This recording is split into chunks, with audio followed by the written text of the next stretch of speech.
Les Instavores, épisode 3, avec de nouvelles têtes, hein. Certaines qui reviennent, d'autres qui arrivent carrément. Alors j'arrive de chez MKKM depuis 10 mois. 10 mois d'amour finalement. Okay. Et je suis venue aujourd'hui pour un peu découvrir les Instavores avec vous. J'avais trop envie, donc je me suis un peu auto-invitée. Okay. Mais je suis très heureuse d'être là. Les Instavores, qu'est-ce que c'est? Pour ceux qui sont fans de digital, ceux qui sont fans de marque, ceux qui sont fans d'Instagram. Et l'idée, c'est de se dire qu'il y a quand même 300, 400, 500 entreprises qui postent chaque mois des contenus sur leur Instagram. Bon, qu'est-ce que ça donne? Notre adage, c'est on ne critique rien et on s'étonne de tout. Ok. Je suis déjà dans la team. Exactement. Alors, peut-être pour démarrer, quelques petites stats. 3000 posts passés en revue sur le mois, c'est quand même beaucoup. On est en augmentation. Un mois qui a cartonné. Qui a Instagrammé. Qui a Instagrammé. Petit bémol, parce que j'ai regardé en détail le volume d'engagement. Et le volume d'engagement a baissé de 23%. C'est étonnant. C'est énorme. Donc on a une augmentation de volume et paradoxalement, on a vraiment une baisse en termes d'engagement. Moi, je mettrais ça plutôt sur le compte des terrasses. Le compte des terrasses. En tout cas, c'est mon cas. C'est vrai qu'il fait beau. Je le dis honnêtement. Voilà, donc attention pour ceux qui postent, pas quand il fait beau et quand on est tous sur les terrasses. Je trouvais que c'était aussi intéressant de se dire que finalement, en moyenne, c'est 15 posts par marque par mois. Et alors, donc, le petit quiz, est-ce que la loi de Pareto s'applique aux réseaux sociaux, ici en particulier sur le mois de mai? Est-ce que, quelque part, 20% des comptes ont généré 80% du volume ou 80% de l'engagement? Alors, moi, je pense que oui, parce qu'on voit tout le temps Red Bull. Red Bull, Paradise. Voilà, c'est ça. Donc, je vote oui. Tu votes oui pour la loi de Pareto. Moi, je Toi pense aussi. Ça pourrait être probable, mais je pense pas qu'on arrive quand même dans une répartition dans une de telle 80. Ouais, pas aussi telle répartition. Fort, Pas, ok, un peu plus dilué. Moi, je suis là au milieu. Peut-être que oui. Peut-être que non. Ok, pas de risque. Ok, fair play. Donc, oui et non. Bien vu. Non, parce que 20% des comptes génèrent 50% du volume. Ok. On n'est pas tout à fait à 20-80, on est à 20 pour 50% des volumes. Tant mieux. Par contre, en engagement, 20% des comptes génèrent 70% de l'engagement. Wow. Donc, il y a quand même des killers derrière. C'est terminé pour la partie un peu statistique ouverture. On peut donc engager. Moi, j'aime vraiment bien, c'est celui de Fée Belfine, parce que je trouve qu'ils arrivent à démystifier le sujet de l'argent.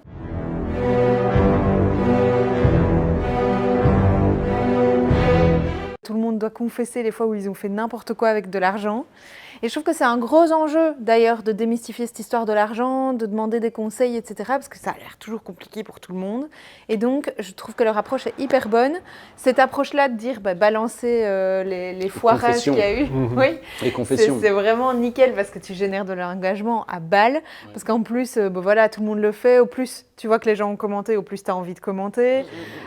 Donc, pour moi, c'est très, très bien joué parce que le milieu de la finance, des conseils financiers, c'est pas non plus le premier truc où tu te dis que tu vas générer de l'engagement. Donc, vraiment bravo. Et plein de dingueries dans les commentaires. Absolument. Les gens, c'est un plus en fond d'humour. Hein. Ouais. Les commentaires, moi j'adore, c'est ce que je préfère regarder. Mais on a besoin de ça et honnêtement, quand on voit, c'est pas une grosse prise de risque, c'est une phrase avec une action un peu simple.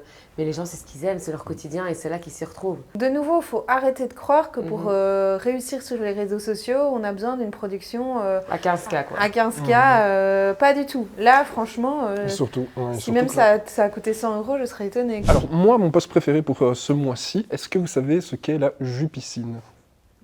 Non. La Jupicine? La Jupilaire avec des bacs de bière? Exactement aussi. Et donc, ça, c'est sur la page de Jupilaire, donc sur leur page d'Instagram.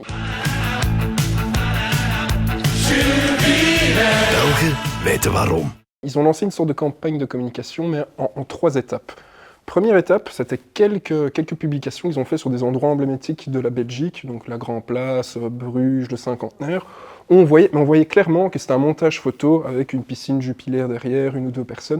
Ensuite, ils ont fait la vraie publication, c'est celle qu'on vient juste de voir, où c'était la vraie piscine qu'ils ont eux-mêmes construite. Donc ça, c'est la publication qui a créé beaucoup d'engagement, qui a créé un peu le buzz, etc.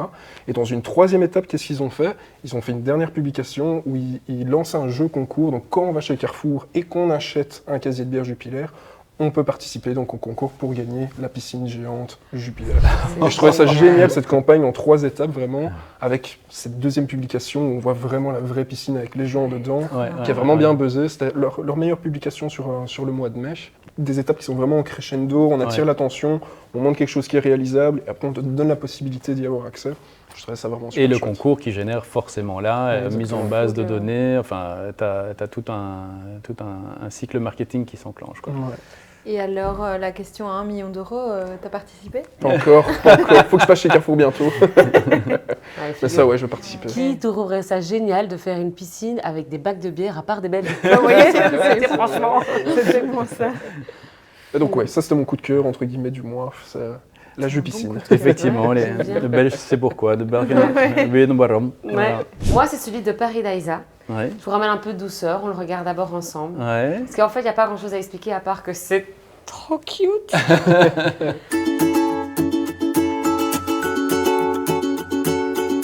Ouais. Paradisa Ouais, annonce ouais, tout ouais. simplement avec plein de douceur la girafe est enceinte, qui tombe quand même bien. Bon, alors nous, la fête des mères, c'était pas maintenant. Pour la France, c'était maintenant. Paradisa est quand même connu en France. C'est quand même aussi Ouais. important de le dire. Il y a des Français qui viennent dans ce parc.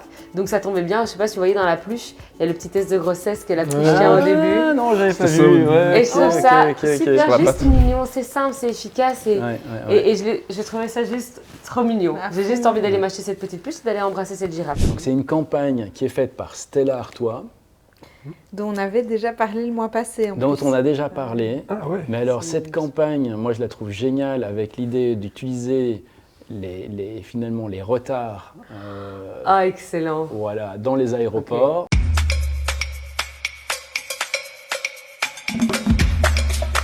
Plutôt que d'avoir vraiment se dire « Ah merde, mon avion il est en retard, c'est la cata », eh ben non, c'est le moment de boire une Stella. La campagne est quand même chouette, elle est technologique, elle va aller chercher finalement la data en temps réel. Ils l'ont posté pile au moment des grèves dans les aéroports et ça marche super bien. Et vu le format, je pense même pas que ça a été fait à la base pour mettre sur Instagram. Non, je pense que non. Ouais, parce que c'est pas le format Non. habituel ni rien. Ouais. Mais elle est terrible, je trouve. Ouais.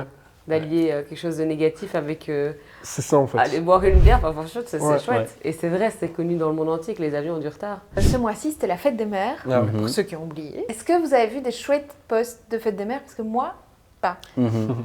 J'ai été un peu déçue, je dois le reconnaître. Bah moi je fais aussi le checking, j'ai quasi rien trouvé. Ouais, c'est marrant qu'il n'y ait pas eu plus, quoi. Mhm. Ouais, je m'attendais aussi à voir des choses un peu plus originales entre guillemets que. C'est ça? Parce que, allez, les 4/5 des publications, c'était on lance un concours, giveaway, Oui, ou alors win-win-win, etc. Godiva, Ouais, qui voilà, veut, c'est ça. du chocolat. Mais d'ailleurs, moi j'avais un débat. C'est le moment du débat. Ah, c'est le débat. Parce que j'avais aussi un do it yourself. C'est un débat en fait qu'on a eu avec une cliente à nous. En fait, le débat, c'est quand tu fais un do it yourself. Donc là, moi j'avais pris un exemple d'action qui a bien fonctionné.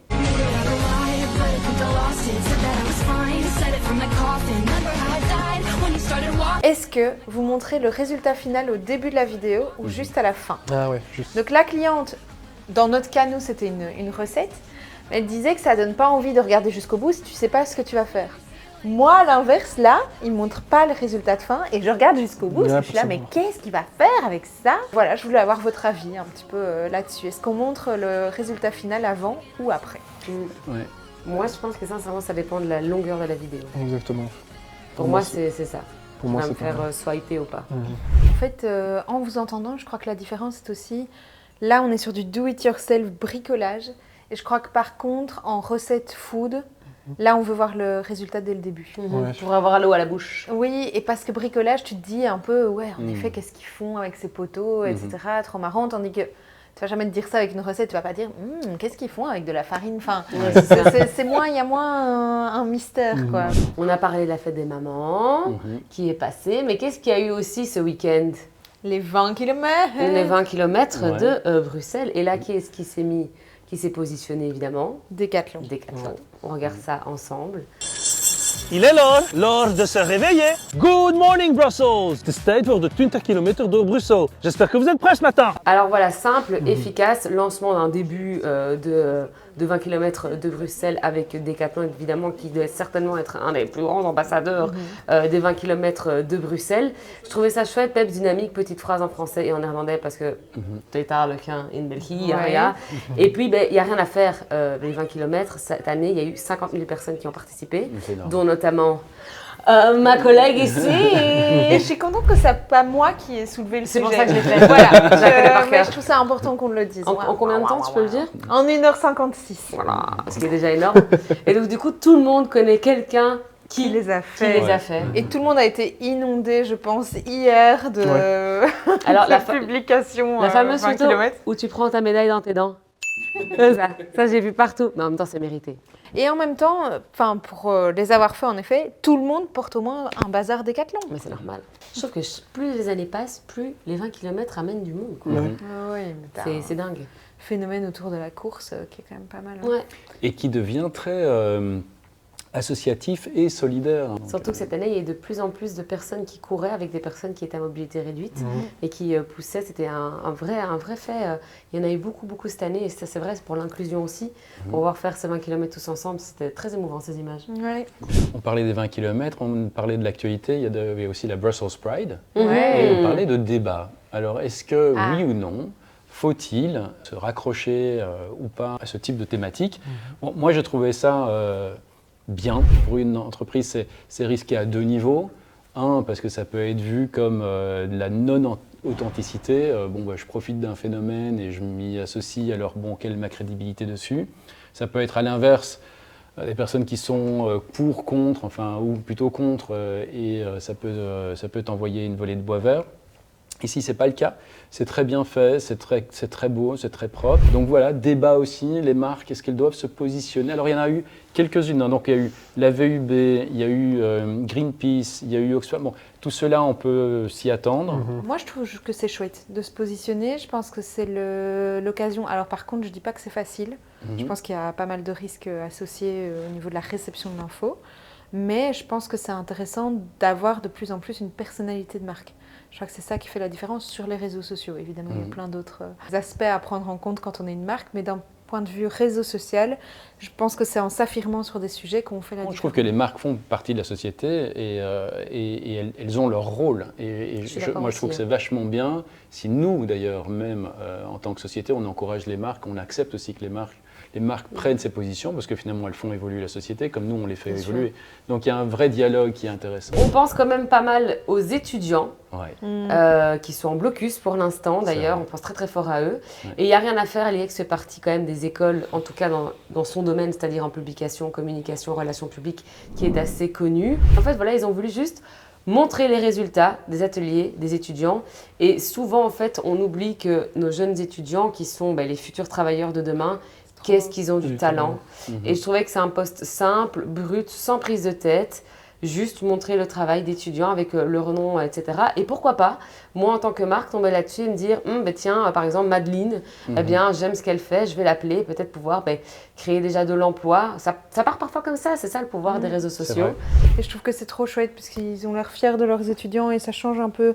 Parce qu'on entend, en tout cas à mon époque où j'ai fait mes études, c'était l'idée, regarde à gauche, regarde à droite, il y aura la moitié qui sera saquée. On l'a fait aussi. Voilà, c'était très hard. Qui l'a pas eu? C'est triste. Et il n'y avait pas du tout cette image-là. Après, j'ai pas fait l'IEX, mais là, ce que j'aime bien et ce que je trouve chouette, c'est que voilà, on est fiers d'eux. Voilà, c'est pas dans l'échec, c'est plutôt dans le fait de mettre en avant, d'être fier de ces étudiants. Quoi. C'est le moment d'être fier d'eux. C'est à ce moment-là qu'ils ont besoin de soutien. Tu as complètement raison. C'est à ce moment-là que tu as besoin d'avoir ce boost en disant mais ouais, voilà quoi, on envoie du lourd quoi quand même. Et même si c'est une période difficile, on est soutenu quoi. Ils font ça plus ou moins chaque année. Et à chaque fois, c'est ces publications-là qui ont le plus d'engagement, plus ou moins par rapport à leur moyenne d'engagement sur l'année. Donc c'est cool de voir aussi qu'il y a un retour au niveau de l'audience. Des gens qui apprécient aussi de voir la qualité du travail des étudiants. Kruidvat va se mettre à commencer à vendre des produits Elf et donc ils ont fait un petit partenariat donc avec justement Claudia de Greef qui est une influenceuse. Oh my god! Komt in het Kruidvat? Ja, dat vind ik wel cool, ja. Où elle s'amusait à aller interviewer des gens dans la rue près de magasins Kruidvat en leur demandant tiens, est-ce qu'ils seraient intéressés à ce que ce nouveau produit arrive chez Kruidvat, etc. Mais ce qui était surtout super intéressant, c'est que c'est la publication qui a eu le plus d'impact sur toute l'année, depuis un an. avec quasi x10, voire x100 au nombre d'engagements qui est là sur les autres publications habituelles. Et donc ça, je trouvais ça super chouette que ce soit une sorte de petit partenariat avec un influenceur. On voit que la vidéo est vraiment bien roulée, on voit bien que l'influenceuse, elle a l'habitude d'être devant une caméra, elle a l'habitude d'avoir l'interaction avec les gens. L'engagement et l'audience a suivi. Il y a eu beaucoup d'interactions, beaucoup de commentaires, beaucoup de gens qui étaient là, ah ouais, c'est chouette que ces produits-là arrivent chez Kruidvat, je vais y retourner. Moi, j'avais un Disney. Ah oui.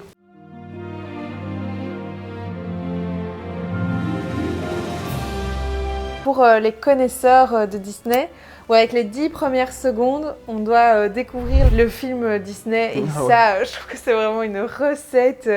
C'est vieux comme le monde, mais ça marche de dingue, quoi. Les gens ont quelque chose à prouver. Hercule. Ça m'étonne, ouais, ça m'étonne qu'il n'y ait pas eu plus Les gars, d'engagement je suis au taquet, sur une publication comme ça. Ça, c'est... Ah, purée. Ça, c'est Pinocchio, non? Non, à Londres avec Peter Pan. Non, Peter Pan, ouais, t'as raison. C'est toutes mes années, je m'entraîne avec mes frères et sœurs, faut que je me calme. Je trouve que c'est gai de nouveau d'avoir des good vibes dans cette période qui n'est pas toujours évidente, où on n'entend que des trucs négatifs. Ben là, en fait, tout le monde est trop fier parce qu'en 10 secondes, on a retrouvé tous les gens de notre âge, quoi. Une patte. Qui retrouvent... Pardon. Avec la feuille, ouais, c'est Je ça. sais pas lequel c'est celui-là. Ça, c'est la Belle et la Bête Ça, d'office. non, Belle au bois dormant. Et ça te donne envie d'aller sur Disney, Ça te donne regarder envie. les films, quoi. Forcément, C'est tu te dis, génial. mais tiens, celui-là, soit c'est un super truc que tu as vu Là, et c'est que la petite sirène. C'est mon dessin animé tu préféré. as du monde. absolument envie de les revoir, soit tu as juste Ouais, envie de ouais, gagner partir. le quiz comme Héloïse et tu es obligé de les revoir Sorry, tous. je suis désolée. Je ne suis plus là. Mais je vais faire ça avec mes frères et sœurs. Voilà, bah donc Mulan. l'exemple est... est parlant, ça marche de dingue. Donc bravo Disney, quoi. Ouais. Absolument. Surtout que là, eux, ils doivent vraiment se sortir d'une tempête médiatique suite à l'histoire de Blanche-Neige, Ah oui. Ah Oui, oui, oui. qui Ouais, a ça. été le plus gros flop de l'histoire de Disney. Ils ont perdu des millions. Donc là, je vois Lilo et Stitch qui est en tête d'affiche parce que ça, c'est tout nouveau film qui vient de sortir. Donc c'est vrai qu'il ne fait pas mon vivre pour Disney en ce moment, donc c'est cool qu'ils proposent des contenus comme ça et que ça marche. Ouais. Toujours en termes d'agenda médiatique, hein, on avait justement la fête des mères en mai. Ouais. On avait aussi le 1er mai la fête du travail. Et alors moi, quelque chose que j'ai regardé aussi au niveau des publications Instagram, c'était le 4 mai pour May the 4th. Il y a la Stip qui a fait une publication que je trouvais super chouette sur justement le May the 4th. Que la force soit avec vous.